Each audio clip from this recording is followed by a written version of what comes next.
broadly telling the truth or not. Johannes Martens was kidnapped from his farm last year and spent 6 months in ZANU captivity. When he and another white were released, both praised the guerrillas, though in Britain only 2 national newspapers reported what they said.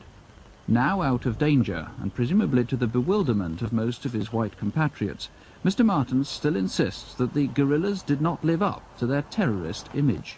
First of all, I thought, well, this is it now, you know. This is where the end of my road will be, you know. This is where they're going to burn me alive. This is where they're going to really have the joy of, you know, cutting me up or doing, you know, I've read it, I've seen it, I heard it, read in the papers how these people will be tortured. I mean, it's not a secret. But in fact you were treated well. If I must be honest, then I cannot say otherwise. Never have they ever laid a hand on me. Were the villagers, did they appear to be sympathetic towards... My goodness me, what do you mean? I mean, how would you put it? I mean, yeah, they are the terrorists.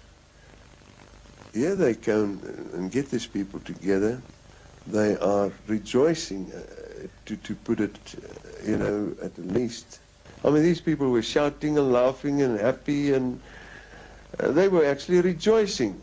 Well, I can tell you one story that happened not too far away from me, where some guerrillas came into a small group of houses, and the people welcomed them, and the women went and cooked for them.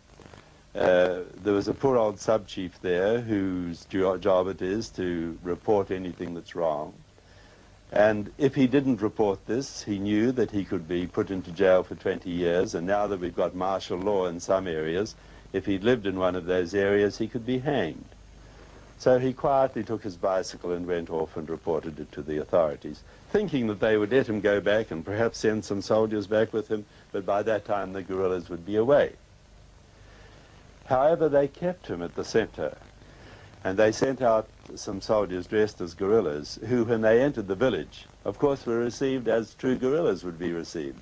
But they opened up with their automatic weapons and killed 5 people, including 2 teenage girls, and went on their way. Well, the old sub-chief hadn't come back, but he came back the next day, and the people by this time quite knew what had happened. So they just took him and killed him. And this is one of the terrible things, the division of families, the enmities that are made, the whole tragic story, where there should have been an evolution. Now we're in a revolution.